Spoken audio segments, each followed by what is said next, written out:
Kan?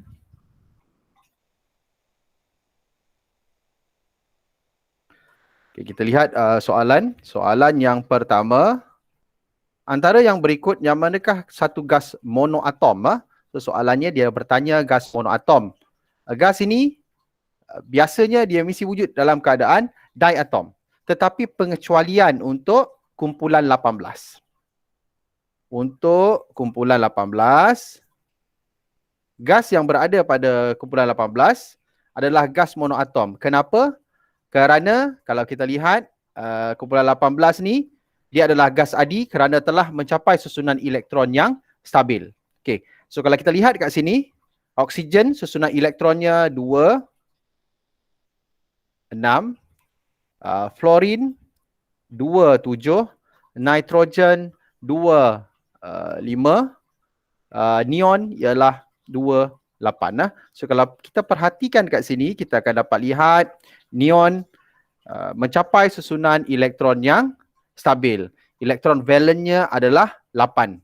Dan oleh kerana itu, dia tidak boleh buat lagi ikatan sama ada secara melepaskan elektron ataupun berkongsi elektron.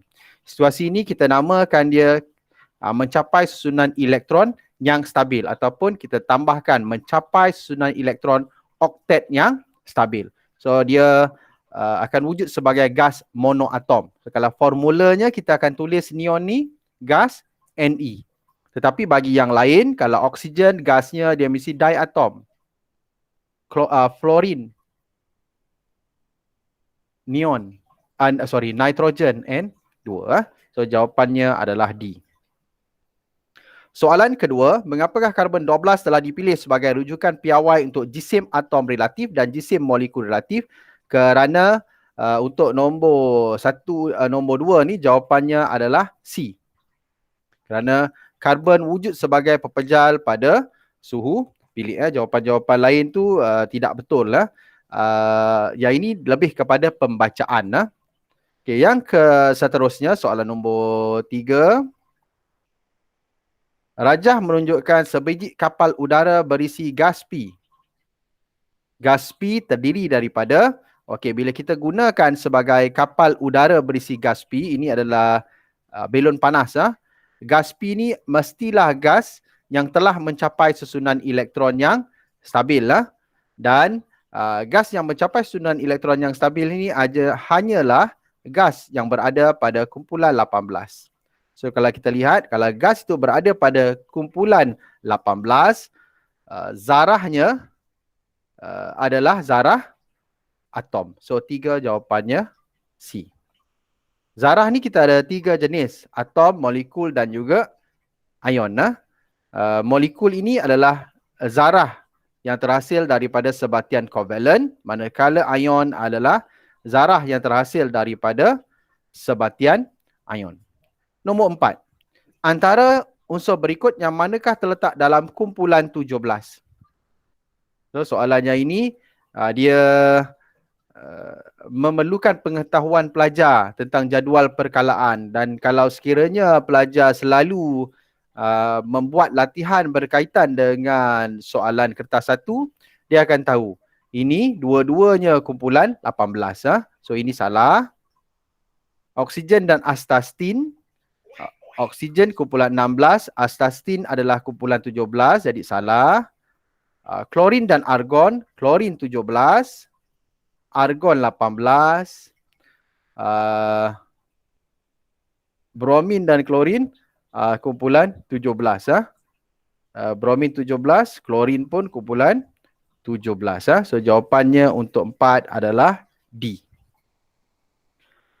Okey, kita pergi kepada soalan yang seterusnya. Manakah antara berikut benar tentang asid lemah? Dia bagi tahu kat sini asid lemah. Jadi dalam pengetahuan pelajar, sepatutnya pelajar dalam pengetahuan sedia ada dia tahu asid ni apa dia. Kalau dari segi nilai pH, dia mesti bawah 7. Lagi satu, apa ciri asid? Asid ini adalah sebatian kimia yang akan mengayon dalam air menghasilkan ion hidrogen. So apa pula yang lemah ni? Lemah ni maksudnya perceraian dia adalah separa dalam air dan kepekatan ion hidrogennya rendah. So kita lihat satu persatu. Nilai pH rendah dari 7, betul? Kalau lebih daripada 7, dia adalah alkali. Menukarkan kertas litmus merah kepada biru, salah. Cikgu suruh pelajar ingatkan bahawa bila asid, bahasa Melayu, asid BM. So apa maksud BM? Biru kepada merah. So ingatkan satu supaya pelajar tidak keliru. Mempunyai kepekatan ion hidrogen yang rendah, betul. Kerana dia mengion separa. Mengion lengkap ini salah. Jadi jawapannya 1 dan 3, B.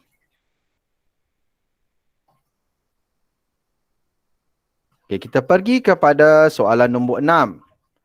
Antara tindak balas berikut, yang manakah berlaku pada kadar yang paling rendah? Mana yang berlaku pada kadar yang paling rendah? So dia berikan beberapa tindak balas kat situ. So yang berlaku pada yang paling rendah ialah, kita tengok peneutralan, pembakaran, pemendakan, pengaratan. So jawapannya ialah D. Okay. D ni pengaratan, dia mengambil masa yang lama. Peneutralan, kita campur asid dan alkali, cukup dia punya kuantiti, dia akan neutral. Jadi garam dan air. Pembakaran memang cepat. Terlalu cepatlah. Kita campurkan minyak dan juga api, ada oksigen, dia akan terbakar. Pemendakan pun cepat. Kita tambahkan 2 larutan yang tidak larut, dia akan menghasilkan mendakan. Nombor 7. Antara penyataan yang berikut, yang manakah benar tentang tindak balas exothermic? Cikgu suruh pelajar ingatkan exhaust. So exhaust ni melepaskan haba. So persekitaran akan menjadi panas. Okey, sekejap cikgu tengok ada mesej ni.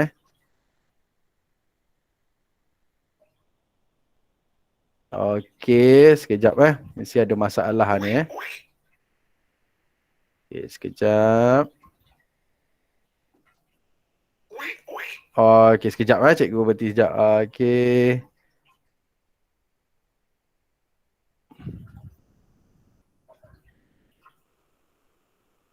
Okey, ada mesej penting cikgu kena balas. Setakat ni okey nampak apa ni? Suara cikgu dengar sekali lagi? Okey.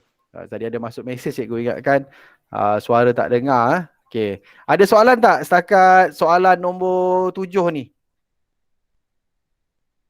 Sampai soalan nombor 7 ni, ada yang nak tanya tak? Cikgu teruskan.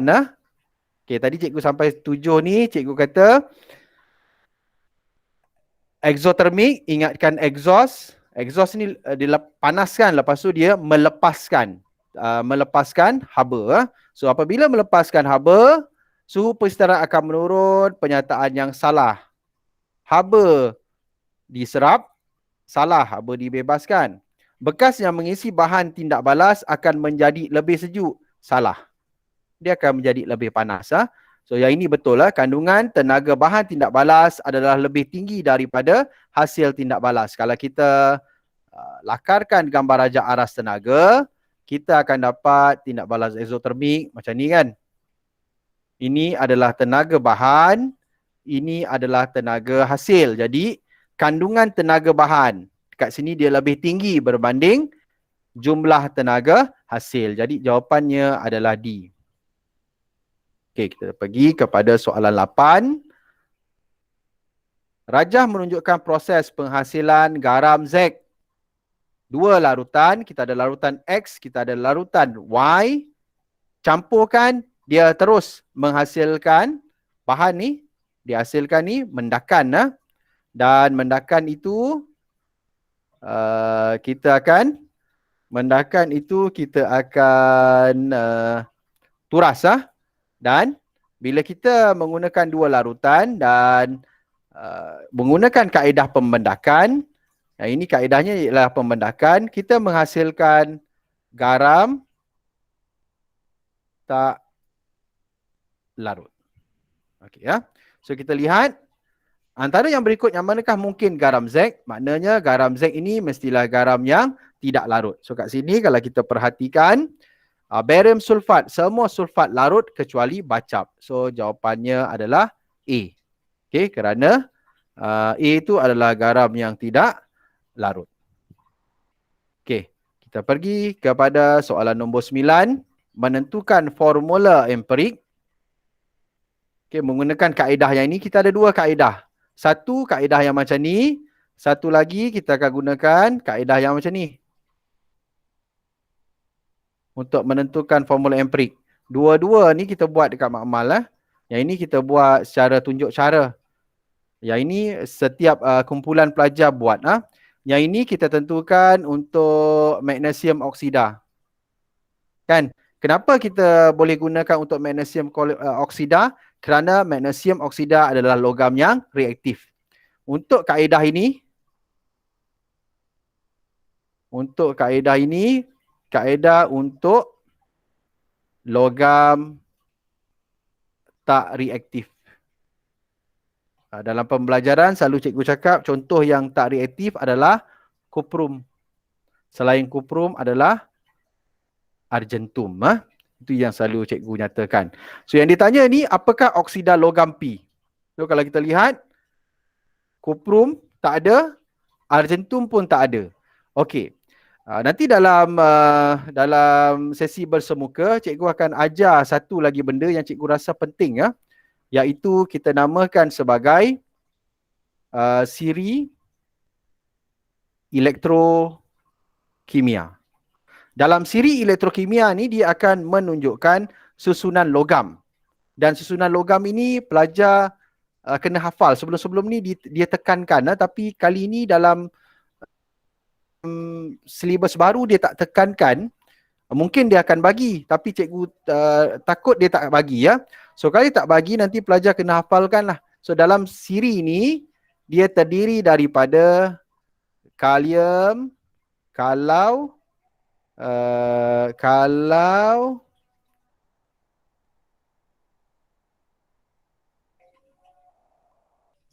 natrium, magnesium, kalau cuba nak macam adik Ziana, sentiasa pergi hutan cari akar. Ini nanti cikgu akan ajar lagi lah. So, dalam siri elektrokimia ni, kita boleh tambahkan karbon pada kedudukan yang ke-6. 1, 2, 3, 4, 5. Karbon pada kedudukan yang ke-6 di bawah aluminium. Dia akan jadi siri kreatifan logam. Ini siri elektrokimia. Tambah karbon, dia akan jadi siri kreatifan logam.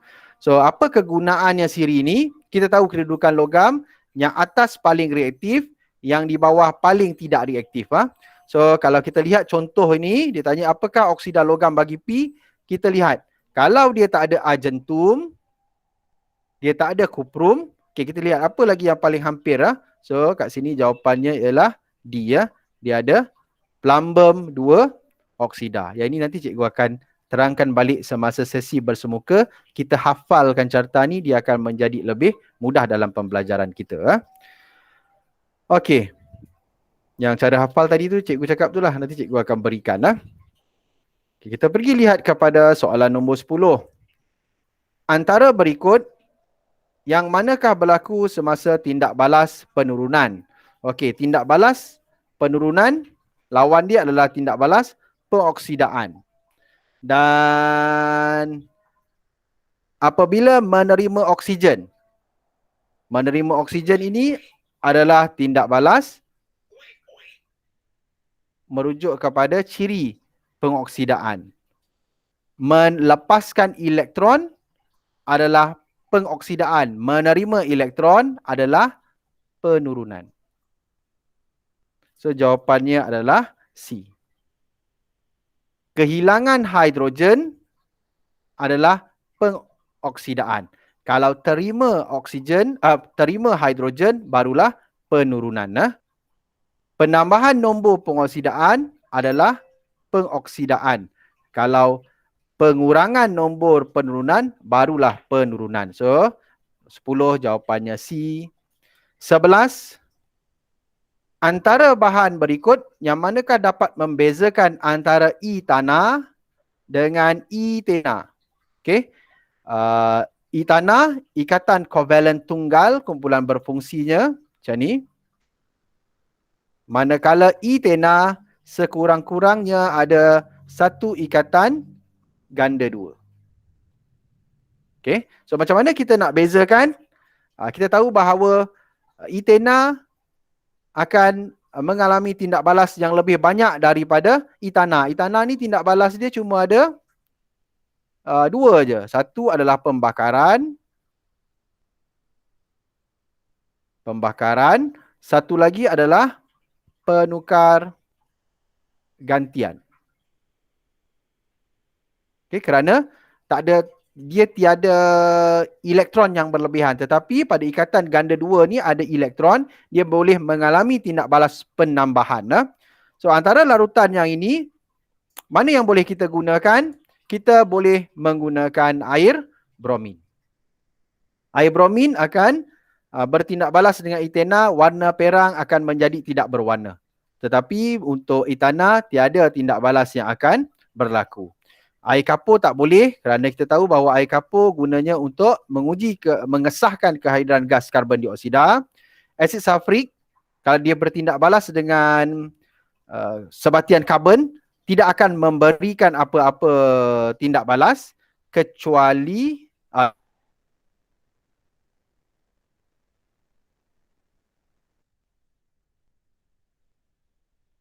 jawapannya ialah air bromin. Seterusnya soalan 12. Antara berikut atom manakah akan menyebabkan hidrogen tertarik untuk membentuk ikatan hidrogen?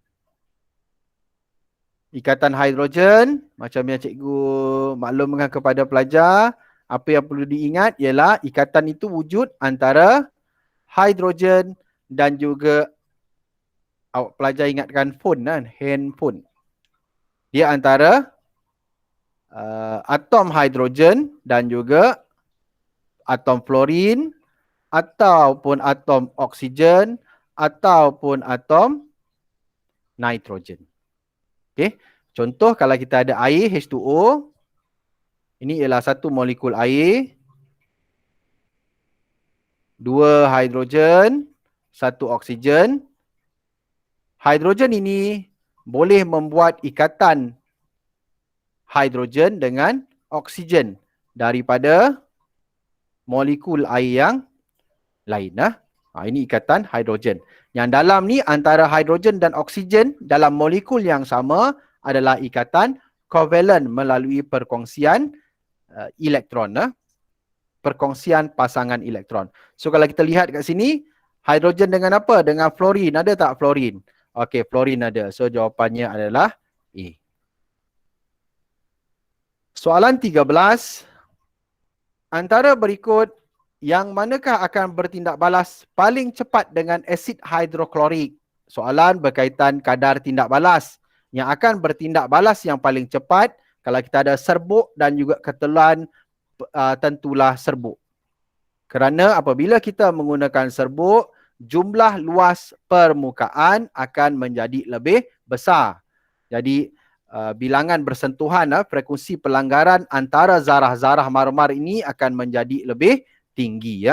Okey, lepas tu apa lagi faktor yang akan mempengaruhi? Kita lihat. Ini suhu 25, yang ini suhu 40. Jadi suhu 40, kadar tindak balasnya akan lebih tinggi kerana apabila suhu meningkat, tenaga kinetik bagi zarah juga meningkat. Jadi 13 jawapannya C. Soalan seterusnya 14. Unsur P mempunyai susunan elektron 287. So kalau kita tahu 287, apa maklumat yang kita dapat? Elektron valennya 7. So dia berada pada kumpulan 17. Apa ciri yang ada pada kumpulan 17? Dia adalah gas diatom. Seperti klorin, fluorin, dan kalau dia gas, dia mesti macam ni lah. Cl2 kalau klorin. Yang manakah benar bagi unsur P? P adalah suatu gas lengai. Tidak benar. Gas lengai ini merujuk kepada kumpulan 18. Telah mencapai susunan elektron yang stabil, dia lengai. Maksud lengai, dia tidak boleh lagi bertindak balas. Unsur P adalah suatu molekul duiatom. Betul. Unsur P adalah suatu unsur dalam kumpulan 17 jadual perkalaan. Betul. Unsur P wujud sebagai gas pada keadaan bilik. Betul. So 14 jawapannya D ya. Semuanya adalah betul. Untuk 3 pernyataan yang akhir tu. Okey, soalan seterusnya, soalan 15. Persamaan berikut mewakili tindak balas antara air klorin dan larutan ferrum 2. Antara berikut yang manakah benar tentang tindak balas itu? So, tindak balas ini dalam tajuk redox menggunakan ferrum 2. So, redox ni tips dia, macam yang cikgu bagi tahu, kalau dia gunakan ferrum 2, mudah untuk pelajar kerana ferrum 2, dia mesti akan jadi ferrum 3. Prosesnya adalah pengoksidaan, melepaskan elektron. Nombor pengoksidaannya meningkat. Manakala yang satu lagi dalam tajuk redox ni, bila kita dapat kenal pasti satu tu mengalami pengoksidaan, yang satu lagi tu mesti akan mengalami penurunan. Yang mengalami penurunan, contohnya ini kat sini klorin kan. Jadi klorin ini adalah ejen pengoksidaan. Okey, kita lihat. Antara yang berikut, yang manakah benar tentang tindak balas ini? Klorin diturunkan. Okey, dah betul lah. Yang pertama ni dah benar. Yang lain-lain ni salah lah. Dia kata ejen penurunan. Salah, dia ejen pengoksidaan. Ion ferrum 3 dioksidakan. Kita tak akan lihat dekat sebelah ni. Kita akan lihat kepada bahan-bahan.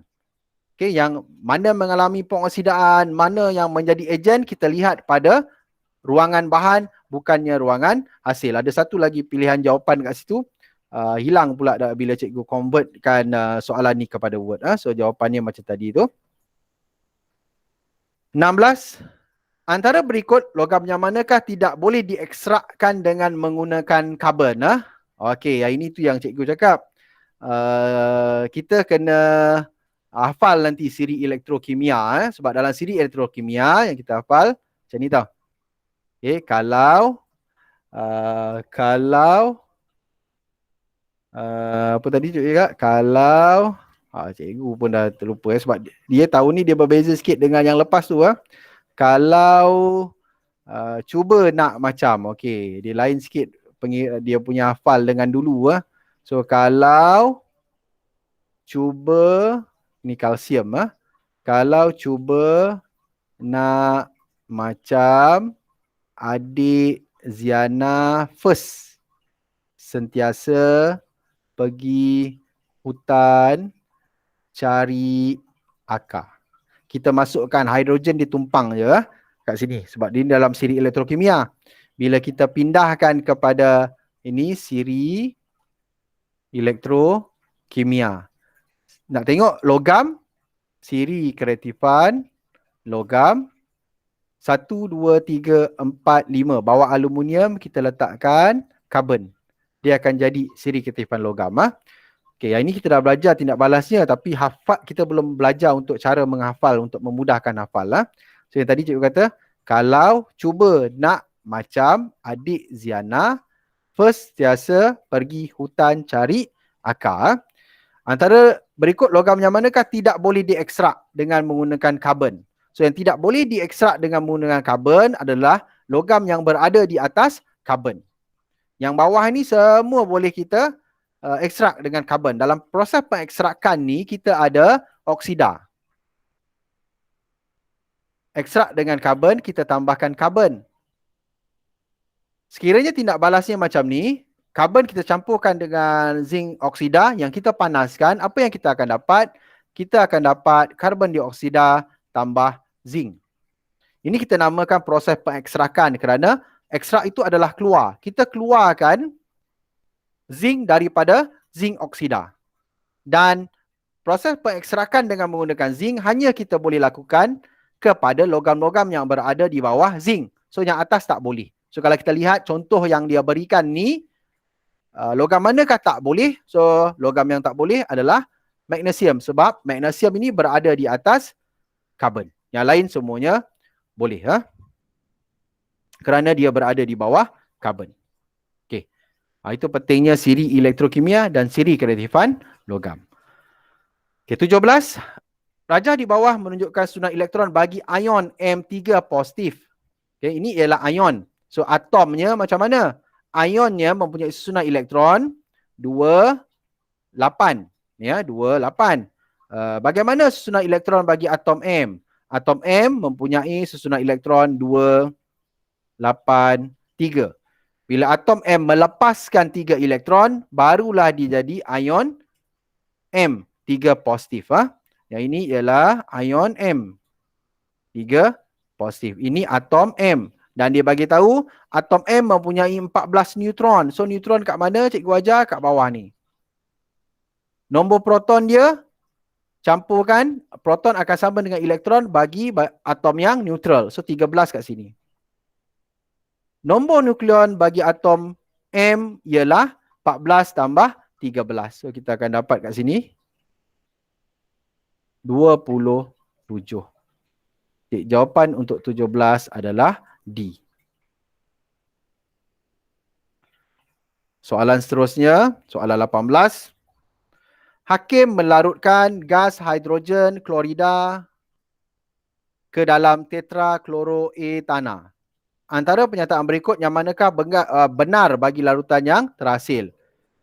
Gasnya ialah gas hidrogen klorida. Gas hidrogen klorida ni, kalau kita masuk ke dalam tetraklorometana, dia akan wujud sebagai molekul. Tetapi kalau kita masukkan HCl ini dalam air, dia akan menjadi larutan aqueous acid. Kalau tak, kita hanya dapatlah satu larutan yang ada mengandungi molekul hidrogen klorida di dalam larutan tetraklorometana. So, macam mana nak menunjukkan sifat asid ni? Nak tunjuk sifat asid, perlu ada air. Ini tiada air. Tiada air, sifat asid tidak tertunjuk. Okay, ya. So, antara pernyataan berikut yang manakah benar bagi larutan yang terhasil? Ia tidak mengkonduksikan elektrik. Betul. Yang lain-lain tu semuanya ciri sekiranya gas hidrogen klorida ini kita masukkan ke dalam air. Barulah dia boleh menukarkan kertas litmus. Barulah dia boleh menghasilkan pembuakan. Pembuakan ini adalah gas yang tidak berwarna apabila kita campurkan dengan kalsium karbonat kerana sifat asidnya akan tertunjuk. Seterusnya, soalan 19. Antara berikut yang manakah larutan yang betul berdasarkan tertib menurun saiz atom? Okey, untuk saiz atom ni dalam jadual perkalaan, kalau dia berada pada kala yang sama, contoh R dan S kan berada pada kala yang sama, R ini lebih besar.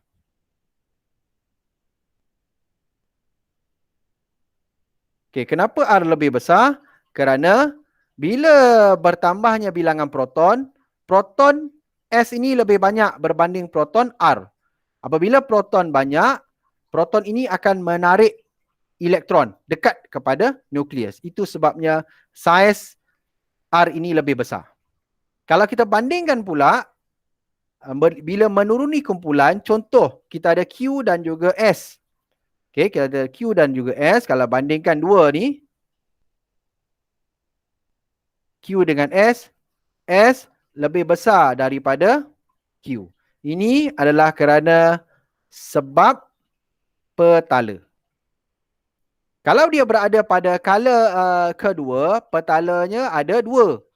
Kalau dia berada pada kala ketiga, petalanya 3. Jadi lebih banyak petala, saiz akan menjadi lebih besar.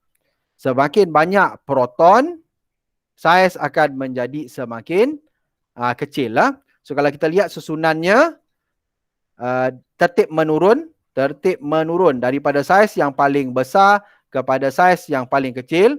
So yang paling besar sekali adalah R, diikuti oleh S, diikuti oleh P, diikuti oleh Q. Q yang paling kecil. Menurun saiz. Menurun saiz maknanya daripada besar kepada kecil. So jawapan dia R, S, P dan Q. So 19 jawapannya adalah E. Macam tu berkaitan dengan saiz atom. Okey, kita teruskan. Okey, kita teruskan. Soalan 20. Unsur P mempunyai sifat kimia yang sama dengan unsur yang mempunyai nombor proton 19. Antara berikut yang manakah susunan elektron bagi atom P? So, sekiranya sesuatu atom, nombor protonnya 19, apabila kita menulis susunan elektron, kita akan dapat 2, 8, 8, 1. Jumlahnya adalah 19. So, kita tahu bahawa atom itu berada pada kumpulan 1. Dan unsur P mempunyai sifat kimia yang sama, maksudnya P juga mesti berada pada kumpulan 1. Kerana apabila elektron valennya sama, sesuatu atom itu akan terletak pada kumpulan yang sama. Dan apabila berada pada kumpulan yang sama, atom itu akan mempunyai sifat kimia yang sama. Jadi P ni susunan elektronnya mestilah 281. Ataupun boleh juga 21. Tapi kat sini pilihan jawapannya 281. So jawapannya adalah A. Dia boleh 21, dia boleh 281 macam tu. Soalan 21. Rajah menunjukkan formula kimia bagi suatu sebatian. Fe2O3, apakah nama UPAC, nama yang sebenar, dan juga nombor pengoksidaan bagi unsur ferrum dalam sebatian itu. Okey, kita lihat kat sini ya. Ini adalah sebatian. Macam mana sebatian ini kita boleh dapat formulanya Fe2O3? Bagi sebatian ion, kita bina menggunakan kaedah silang kan.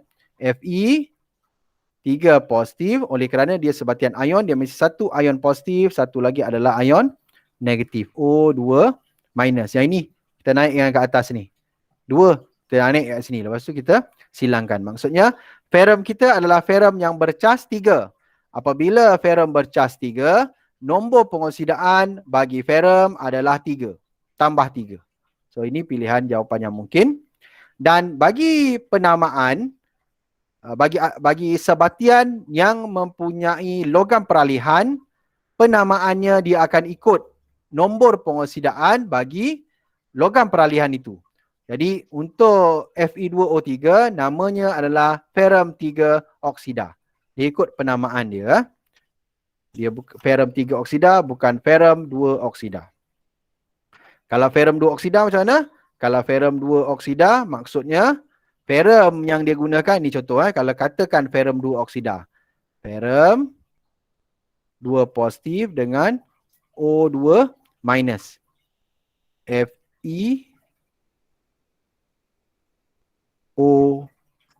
FeO saja. Ini namanya adalah ferrum 2 oksida. Macam tu Sebab dia antara ferrum 2 dengan ion oksida. Yang ini antara ferrum 3 dengan ion oksida. Soalan seterusnya, soalan 22. Seorang petani mendapati tanahnya terlalu berasid untuk tanaman tumbuhan dengan baik. Tanah ni kalau berasid dia tak boleh lah. Tanah contohnya tanah gambut, tanah yang berasid tak baik untuk tanaman. So bahan manakah yang sesuai digunakan? So bahannya mestilah bahan yang beralkali. So bahan beralkali macam mana? Bahan alkali tu mestilah dia ada OH belakang dia. OH ni apa dia? Hidroksida. Okey, kalau kita lihat kat sini, tak ada pun hidroksida. Kalau tak ada hidroksida macam mana?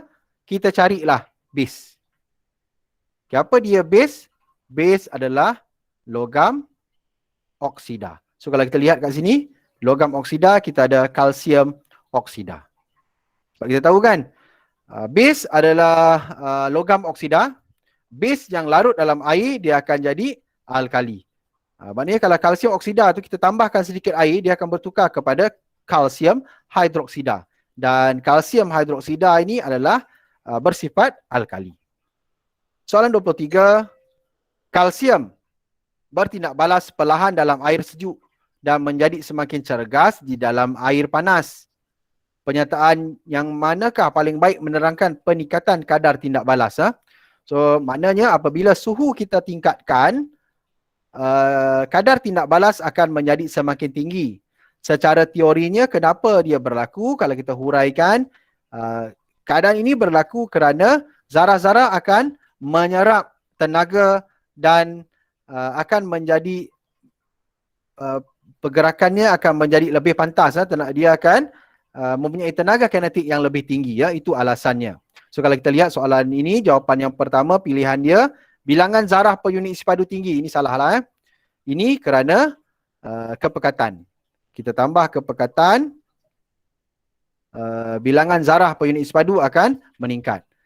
Tenaga pengaktifan lebih rendah. Ini kalau kita tambahkan dengan mangkin.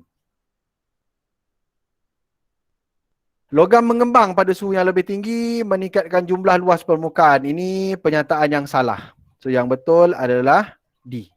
Okey. Dari segi saiz, dia bukan sebab dia logam. Logam kembang dia tidak akan mempengaruhi di dalam proses kadar tindak balas. Okey, seterusnya soalan 24. Dalam tindak balas antara gas sulfur dioksida dan larutan kalium manganat beresid, warna ungu larutan kalium manganat beresid bertukar kepada tidak berwarna. Antara berikutnya manakah menunjukkan peranan gas sulfur dioksida? Okey.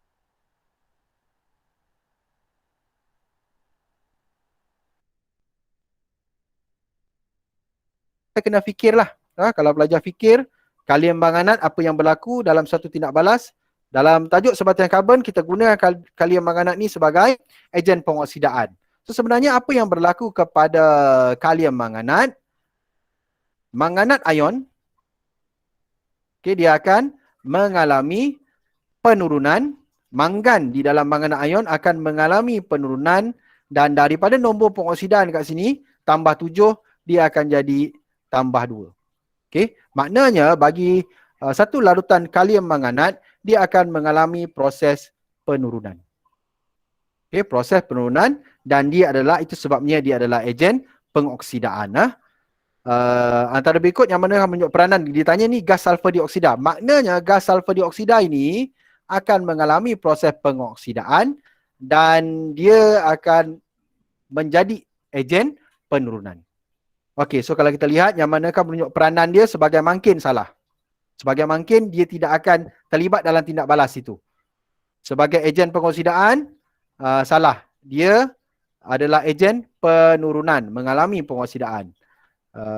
Sebagai ejen penurunan, betul. So 24 jawapannya C. Yang ini kita kena fikir cara lain sedikit. Bukan secara direct. Rata-rata pelajar akan ramai yang salah soalan nombor 24 ni. Soalan seterusnya, soalan 25.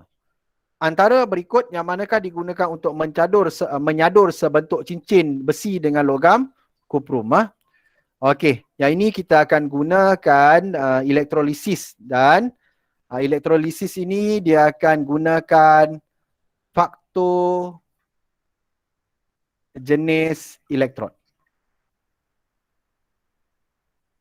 Elektrolisis ni adalah satu tajuk yang agak sukar sedikit. Kita belajar ni pun dekat tajuk redox. Dan masa belajar tu sesi bersemuka, cikgu nampaklah pelajar pening. So apa saja yang kita nak sadurkan, kita akan jadikan dia sebagai katod. So ini katod, kita nak sadur cincin, kita akan jadi katod. Kita nak sadurkan dengan apa? Kita akan jadikan dia sebagai anod. Kuprum, anod. Dan larutan yang kita guna mestilah larutan yang boleh berinteraksi dengan anod. Okey, apabila elektrolit dia sama dengan elektrod, anod akan melarut. Itu konsep dia.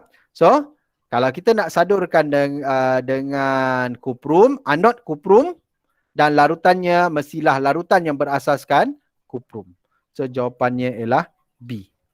Itu Ni kena baca balik, ambil masa untuk faham. Dia konsep dia agak pening sikit elektrolisis. Baik, elektrolisis ni ada dua. Dia ada elektrolisis bagi bagi lebur, bahan lebur. Satu lagi elektrolisis bagi aqueous. Yang aqueous ni dia ada faktor yang akan mempengaruhi. Lepas tu nanti ada lawan dia pula. Elektrolisis ini lawannya adalah sel kimia. Jadi kena baca, kena ambil masa untuk faham setiap satu proses. Soalan 26. Jadual menunjukkan susunan elektron bagi unsur S, T dan U. So kita tahu bahawa berada pada kumpulan berbeza lah. Skalanya sama. Dan kalau kita lihat dari segi saiz, yang banyak proton, kalau elektron dia banyak, proton dia banyak, ini saiz dia paling besar. Kalau dari segi saiz, ini yang pertama saiz paling besar, saiz yang paling besar ini. Kedua besar ini. Ini paling kecil lah sebab proton dia banyak. Antara berikut yang manakah benar tentang unsur S, T dan U? Dia tanya lain pula. Dia kata, yang manakah benar? Kita juga ada belajar dalam kala ketiga ni, sifat oksida. Sifat oksida ni ada asid, ada alkali, ada amphoteric. Amphoteric hanya untuk aluminium. Itu sebab kena ingat, aluminium berapa dia punya susunan elektron. So, aluminium, proton dia 13, dia 283. So kalau kita lihat dia cakap ni oksidati bersifat asid. So salah. Oksidati ni bukan bersifat asid, dia bersifat amphoteric. Amphoteric ni maksudnya oksida dia ada sifat asid, oksida dia ada sifat alkali. Unsur S larut dalam air membentuk larutan beralkali. S larut dalam air membentuk larutan beralkali, salah. Apabila S gas dui atom, dia larut dalam air, dia akan membentuk larutan berasid. Ini kita belajar dalam sifat untuk kumpulan 17. Apabila sifat kimia dia, apabila bertindak balas dengan air. Unsur U dikenali sebagai logam alkali bumi. Salah. Dia hanya dikenali sebagai logam alkali saja. Logam alkali bumi apabila sesuatu unsur berada pada kumpulan 2. Kumpulan 1 logam alkali. Saiz atom semakin besar dalam turutan S, T dan U. Okey, ini betul lah. Paling kecil, ini cikgu buat saiz paling besar kan. 1 yang bawah ni, ini disusun saiz atom semakin besar ikut turutan paling kecil sampailah yang paling besar. Jadi 26 jawapannya adalah D. Soalan seterusnya. Rajah menunjukkan susunan bagi tindak balas antara zinc dan juga kuprum sulfat. Ini soalan yang tindak balas yang suka ditanya dalam peperiksaan. Kita belajar dalam tajuk redox ada. So, tindak balas ini adalah tindak balas penyesaran logam. Zinc nilai inotnya lebih tinggi, dia dapat menyesarkan kuprum sulfat. Nilai inot pun banyak benda yang kita kena belajar dalam nilai inot tu. Zinc sulfat. Dan kalau cikgu dah ajar nanti berkaitan dengan siri elektrokimia, dia akan lebih memudahkan pelajar. Sebab kalau kita lihat dalam siri elektrokimia, zinc, logam yang lebih reaktif, kuprum berada dekat bawah, maknanya zinc boleh menyesarkan kuprum. Tapi nak kena ada term dia lah yang pelajar kena tahu. Dia untuk menjawab soalan objektif boleh, tapi nilai inot tu tetap penting untuk pelajar faham maksud dia. Lebih negatif, lebih mudah untuk melepaskan elektron mengalami pengoksidaan. So apa yang berlaku kat sini? Zinc, nombor pengoksidaan kosong, nombor pengoksidaan tambah 2, nombor pengoksidaan meningkat, proses pengoksidaan. Manakala kuprum mengalami proses penurunan. Cikgu wakilkan H tu dengan penurunan. Okey, kita lihat soalan dia. Zinc bertindak sebagai ejen pengoksidaan. Salah. Zinc mengalami pengoksidaan. Ion kuprum diturunkan. Ion kuprum diturunkan. Okey, ini kuprum tambah 2. Ini kepada kosong. So, ion kuprum diturunkan. Betul lah. Proses yang dialami adalah penurunan. Yang lain-lain tu salah lah. So 27 jawapannya adalah B. 28, kita lihat. 28, persamaan berikut mewakili satu tindak balas kimia. So, persamaan kimia ini adalah persamaan kimia yang seimbang. Kat sini kita ada bahan. Yang kat sini kita ada hasil. Secara kita ada kualitatif kan. Kualitatif dia ada bahan dengan keadaan dia. Secara kuantitatif dia ada nisbah mol. Berapa nisbah mol dia? Ini 1, ini 2, ini 1, ini 1. Okey, pernyataan manakah yang benar? Dia kata 2 mol zinc. Salah lah. Kalau kita lihat kat sini, 1 mol zinc. B, hasil tindak balas ialah pepejal zinc klorida dan gas hidrogen. Pepejal zinc klorida. Kat sini AK adalah aqueous. Salah. Bahan tindak balas ialah pepejal zinc dan larutan asid hidroklorik. Pepejal zinc dan larutan asid hidroklorik. Betul. Bawah ni salah lah. 1 mol zinc klorida dan 2 mol gas hidrogen terbentuk. 1 mol zinc klorida dan 2 mol gas hidrogen. Mol gas hidrogen tu hanyalah 1. 29. Maklumat berikut adalah mengenai sebatian R larut dalam air dihasilkan daripada tindak balas pengoksidaan mengandungi unsur karbon, hidrogen dan oksigen. Antara berikut yang manakah benar antara formula sebatian R? Okey, dia larut dalam air. So, yang larut dalam air ni hanyalah alkohol dan juga dalam tajuk sebatian karbon, alkohol dan juga asid karboksilik. Dihasilkan daripada tindak balas pengoksidaan. So, alkohol tidak dihasilkan melalui tindak balas pengoksidaan. Alkohol dihasilkan melalui tindak balas dengan air, tindak balas penambahan dalam air yang kita namakan penghidratan. Yang gunakan tindak balas pengoksidaan adalah asid karboksilik. Ini adalah contoh untuk asid karboksilik. So, yang mana satu asid karboksilik? Ini alkohol. Kita tengok kepada kumpulan berfungsi, ini ester. So, yang ini COOH, ini adalah asid karboksilik. So, jawapannya adalah B. B adalah asid karboksilik.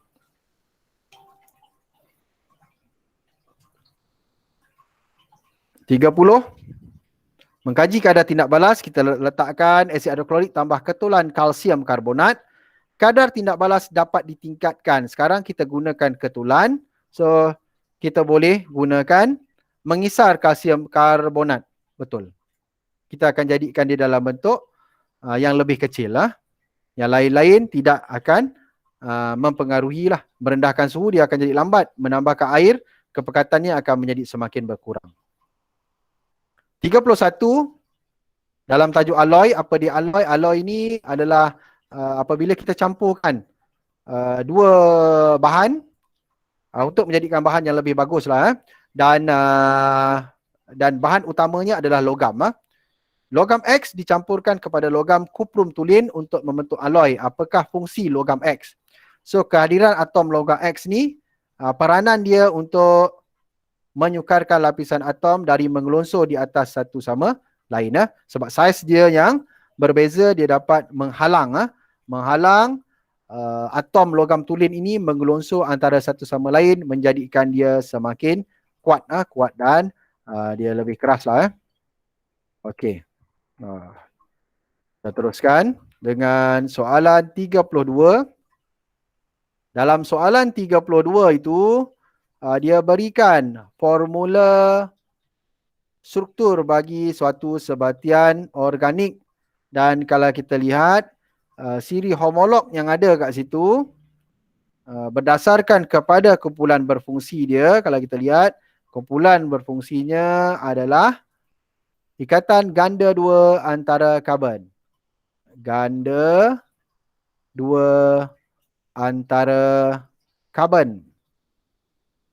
Siri homolognya adalah alkena. 33. Jadual menunjukkan nombor proton dan nombor nukleon atom P. Dan juga Q. Unsur P bertindak balas dengan Q membentuk suatu sebatian. Apakah jisim bagi sebatian itu? Nombor proton, apa yang kita boleh buat? Kita boleh tuliskan susunan elektron. Kita akan dapat 2, 8, 3. Kalau 8, kita dapat 2, 6. So, dia tanya sebatian apa yang terbentuk? 3 ni adalah logam, P logam, Q bukan logam. Jadi, ikatan yang terbentuk ialah ikatan ionik. P akan melepaskan 3 elektron, manakala Q akan menerima 2 elektron masing-masing untuk mencapai susunan elektron yang stabil.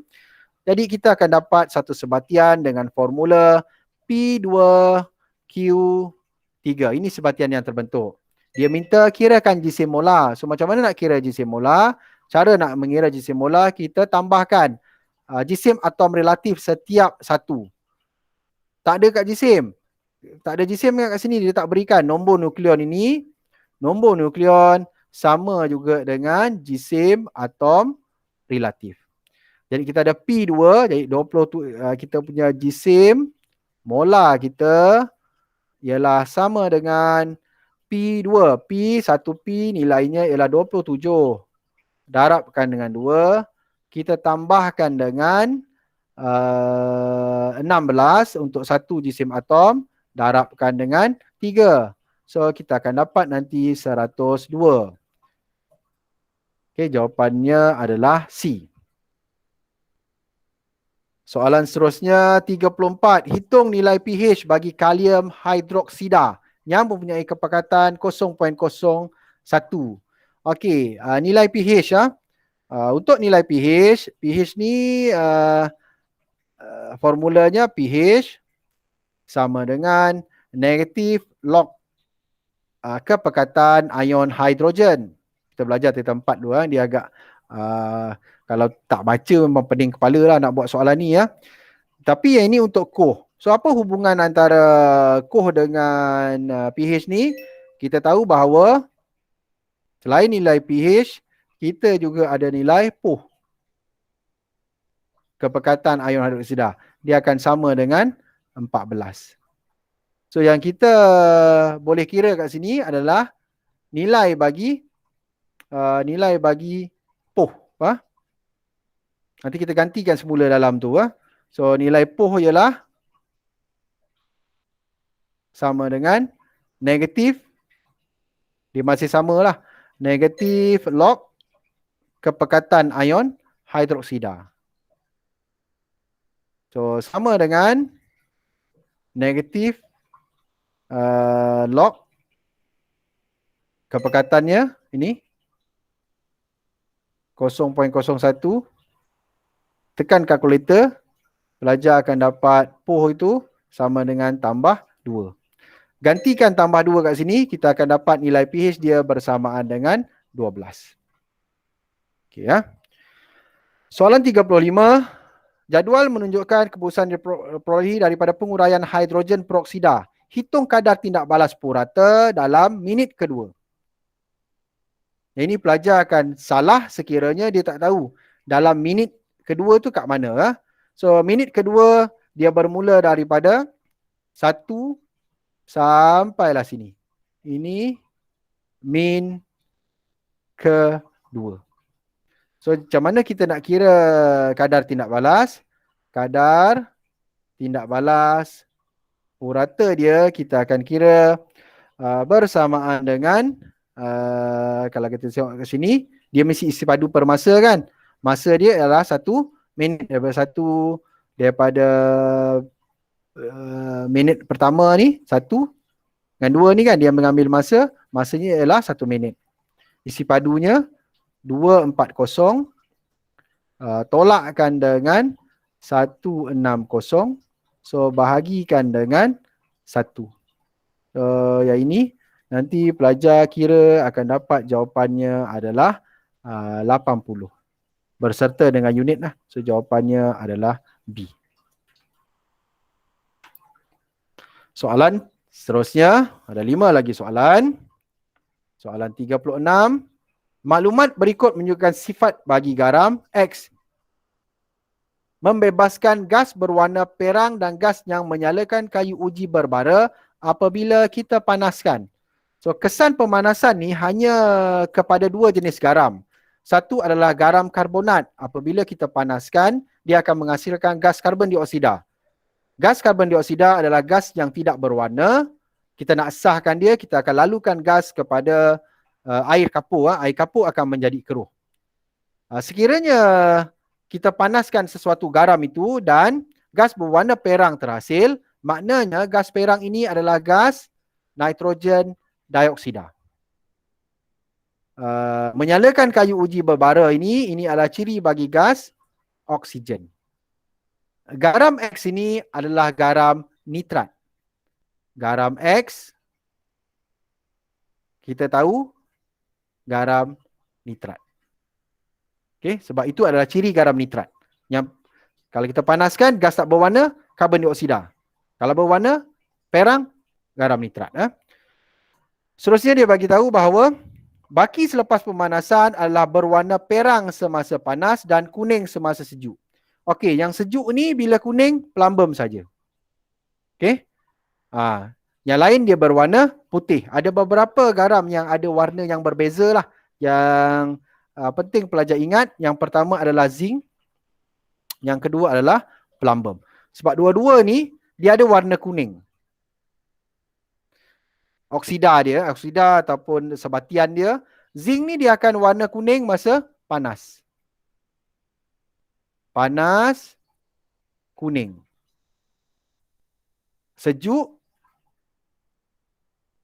putih. Okey. Plumbum pula, dia ada warna kuning dia masa sejuk. Sejuk, dia warna kuning.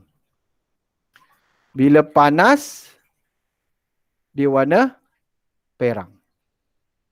Okay, dua ni kena tahu sebab kalau tak nanti jawapannya akan menjadi salah. So apakah garam X? So garam X adalah plumbum 2 nitrat. 36 jawapannya adalah B. Soalan seterusnya, soalan 37. Rajah menunjukkan formula struktur bagi sebatan R yang digunakan dalam penghasilan perisa nenas. Yang kita gunakan sebagai perisa ini adalah ester. Ester dihasilkan melalui tindak balas pengesteran antara asid karboksilik dan juga alkohol. Asid karboksilik yang mana satu? Kalau kita ada dia punya formula molekul, asid karboksilik yang ada ikatan ganda 2. So yang ini ialah asid karboksilik. Ada ikatan ganda 2 ni. Yang ini adalah alkohol. So asid karboksiliknya adalah asid karboksilik yang mempunyai bilangan karbon 4. 1, 2, 3, 4. So dia adalah asid butanoik. Alkoholnya 2 karbon etanol. So 37 jawapannya adalah A. Soalan seterusnya, soalan 38. Propanol digunakan secara meluas sebagai pelarut dalam dakwat pencetak. Ia juga boleh digunakan sebagai bahan api. Pembakaran lengkap menghasilkan karbon dioksida dan air. Berapakah isi padu minimum gas oksigen yang diperlukan untuk pembakaran lengkap 15 gram propanol pada keadaan bilik. So maknanya dia suruh kira berapa banyak isi padu gas oksigen. So soalan kalau dah masuk 35 dan ke atas ini, soalannya mestilah kalau melibatkan maklumat secara kuantitatif mesti ada persamaan kimia yang seimbang. So persamaan kimia ni antara propanol lah, C3H7OH tambah oksigen, hasilnya ialah karbon dioksida, CO2 tambah air. Okey. So apa yang kita perlu buat? Kita ada propanol sebanyak 15 gram. So jisim dia sama dengan 15 gram. Dia suruh kira isi padu gas oksigen yang akan kita gunakan. So pertama sekali yang perlu kita buat adalah seimbangkan persamaan ini. Pertama, seimbangkan persamaan. Kalau yang pertama ini gagal, pelajar tak dapat jawab lah. Kita seimbangkan, satu molekul dia tak seimbang, kita gunakan 2 molekul. So kita akan dapat 2. Kita akan dapat 9. kita akan dapat 6 karbon dioksida, kita akan dapat 8 air ya. Seterusnya, step pertama kita akan kira mol. Propanol.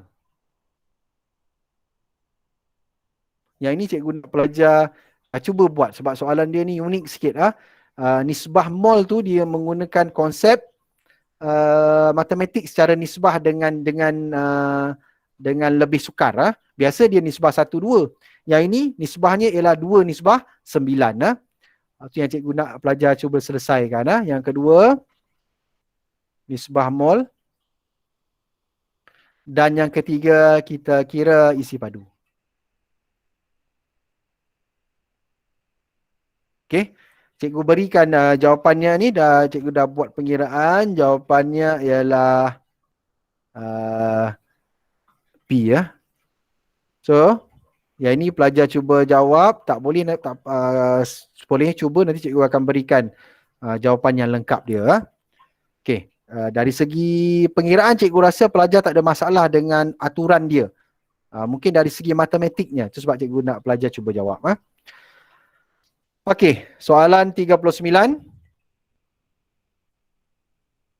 Berkaitan dengan haba tindak balas. Tindak balas apa ni? Kalau kita lihat, zinc dimasukkan ke dalam cawan plastik yang mengandungi kuprum sulfat. Ini melibatkan tindak balas penyesaran. Okey, dia berikan maklumatnya adalah kita ada zinc. Kita tambahkan dengan kuprum sulfat. Kita akan dapat zinc sulfat tambah kuprum, tindak balas penyesaran. Kita gunakan zinc berapa banyak jisim dia? 1 gram. Kuprum sulfat kepekatan 0.2. Isi padunya bersamaan dengan 50. Suhu awal larutan adalah 28. Suhu awal sama dengan 28 darjah Celsius. Haba yang dibebaskan oleh tindak balas penyesaran ialah 1050. Ini adalah Q. Dia bukannya dia bukan haba penyesaran tau. Haba penyesaran, haba yang dibebaskan oleh 1 mol, unitnya joule mol tolak, kilojoule mol tolak 1.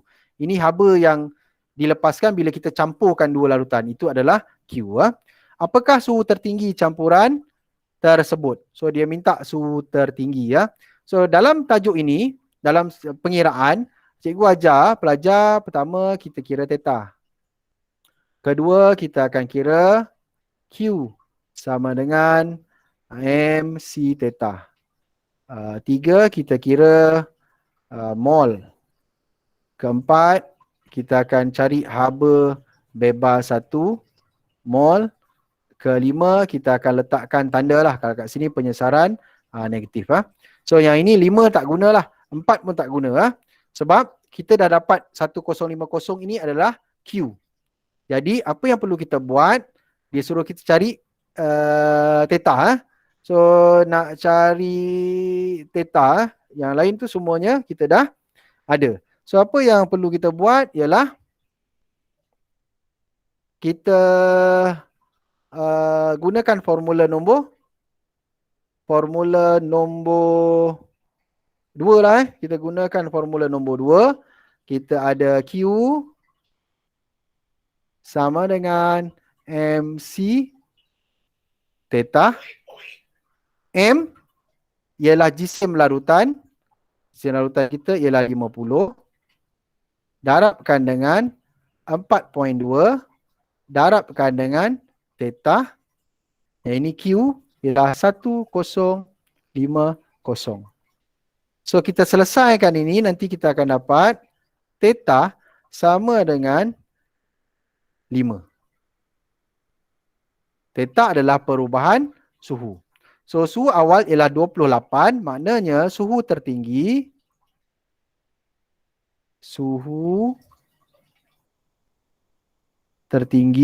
sama dengan 28 tambah 5 sama dengan 33 darjah Celsius. So jawapannya ialah D.